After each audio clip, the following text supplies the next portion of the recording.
देखिए, लगातार तीसरी बार किसी भी सरकार को बहुमत मिला, प्रचंड बहुमत मिला। मेरे पास शब्द नहीं है हरियाणा प्रदेश के मतदाताओं का किस प्रकार से हम धन्यवाद करें। हरियाणा प्रदेश के जागरूक मतदाता ने बिना पर्ची और बिना खर्ची 24 घंटे लाइट देने वाली सरकार, बढ़िया इंफ्रास्ट्रक्चर देने वाली सरकार, गरीब और मजदूर का सहारा बनने वाली सरकार, नायब सिंह जी की सरकार को लगातार तीसरी बार समर्थन देकर हमारे को हरियाणा की सरकार बनाने का अवसर दिया। और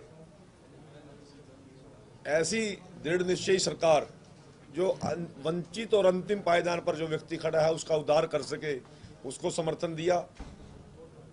आज हमारी सबसे बड़ी जिम्मेवारी बनती है, जब लोग लगातार समर्थन देते हैं, आशीर्वाद देते हैं, तो फिर जिम्मेवारियां भी बढ़ती हैं। और जो जिम्मेवारियां बढ़ती हैं उसके साथ साथ आपसे लोगों की अपेक्षाएं बढ़ती हैं। हमारे पूरे मंत्रिमंडल ने हमारे माननीय मुख्यमंत्री जी के नेतृत्व में एक निर्णय किया है कि जिन लोगों की ज़्यादा उम्मीदें बढ़ी, उन लोगों की उम्मीदों पर हमने खरा उतरना है, लगातार काम करना है, उनके हित के लिए काम करना है। उस सरकार के अंदर मुझे भी मंत्री बनने का माननीय नायब सिंह सैनी जी ने, मेरी पार्टी ने मुझे अवसर दिया। मैं बहुत बहुत आभारी हूँ।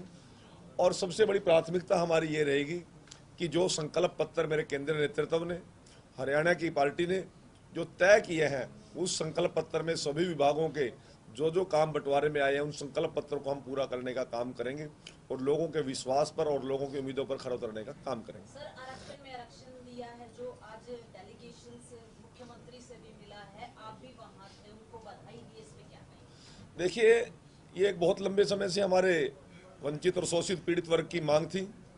1982 से लगातार हम इसके लिए प्रयासरत थे। हमारे बहुत से ऐसे वरिष्ठ सामाजिक और राजनीतिक नेता दुनिया में नहीं है, मैं उनको भी अपनी श्रद्धासुमन अर्पित करता हूं, जिन्होंने इस लड़ाई को शुरुआत किया था। 1994 के अंदर श्रीमान भजनलाल जी उस समय हरियाणा के मुख्यमंत्री थे, उन्होंने इस बात को समझा, इसको लागू करने का काम किया। परंतु दुर्भाग्य से 2005 में जब भूपेंद्र सिंह हुड्डा जी की सरकार आई, एक ऐसा PIL कोर्ट में डाली गई जिससे हमारे अधिकारों का हनन हुआ। सरकार ने उसको स्टे दे दिया। स्टे तो पंजाब के लिए भी दिया था, परंतु पंजाब की विधानसभा ने रातों रात उसको पास किया और उसको टूटने नहीं दिया। परंतु भूपेंद्र सिंह हुड्डा ऐसी हिम्मत नहीं कर सके। ये पीड़ा वंचित वर्ग के लोगों के दिल में थी। और अब लगातार हम कोर्ट के माध्यम से और सड़कों पर संघर्ष करते हुए लड़ाई लड़ते रहे।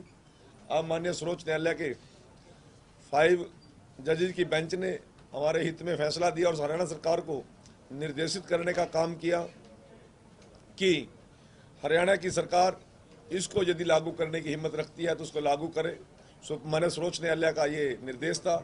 परंतु उससे पहले हमारे मुख्यमंत्री जी ने और हमारी पार्टी ने निर्णय कर लिया था कि हम उन लोगों को उनका अधिकार देने का काम करेंगे, क्योंकि 2020 के अंदर मनोहर जी की सरकार के अंदर हमने एजुकेशन के अंदर इसको लागू कर दिया था और उसी आधार पर हमें रोजगार के अंदर भी लागू करना था। नायब सिंह सैनी जी ने इसका निर्णय कर लिया, कैबिनेट में ये बात आ चुकी थी, परंतु कुछ आंकड़े इकट्ठे करने थे। उससे पहले कि वो रिपोर्ट हमारे 80 कमीशन की आती, इतने इन बिटवीन आचार संहिता लग गई और माने मुख्यमंत्री जी का लोग घबराए, मुख्यमंत्री से मिले, परंतु इंद्री की धरती पर मुख्यमंत्री जी ने ऐलान कर दिया कि भाई जब मेरी सरकार बनाओ, मैं आपको पहली कलम से और पहली ही कैबिनेट में इसको इम्प्लीमेंट करने का काम करूंगा। और माने मुख्यमंत्री जो जुबान के धनी हैं, दृढ़ निश्चयी हैं, उन्होंने पहली ही कैबिनेट में, पहले ही एजेंडे में DSC वर्ग के लोगों को, शोषित और पीड़ित लोगों को एक राहत देने का काम किया। आज उसी का आभार प्रकट करने के लिए हमारे सामाजिक और धार्मिक और शैक्षणिक संगठन, हमारे संत समाज के लोग, हमारे विधायक, पूर्व सांसद, सभी बोर्डों और निगमों के चेयरमैन आज मुख्यमंत्री जी का आभार प्रकट करने के लिए मुख्यमंत्री आवास में गए थे और मुख्यमंत्री जी का हमने धन्यवाद किया। और मुख्यमंत्री जी से हमने निवेदन किया था कि ये तो कम संख्या में लोग आए हैं, घर घर में दिवाली मनाई जा रही है, हम आपका बड़े स्तर पर अभिनंदन और धन्यवाद करना चाहते हैं। तो मुख्यमंत्री जी ने उसकी हामी भर दी है और शीघ्र ही बड़ा आयोजन हम हरियाणा प्रदेश की धरती पर करेंगे और मुख्यमंत्री जी का आभार प्रकट करेंगे।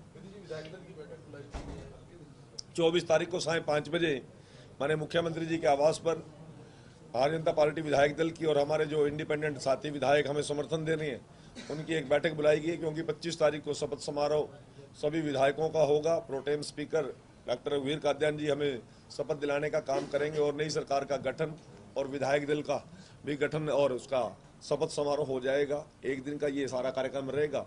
मैं 25 तारीख को सभी विधायक विधानसभा में रहेंगे और मुख्यमंत्री आवास पर रहेंगे।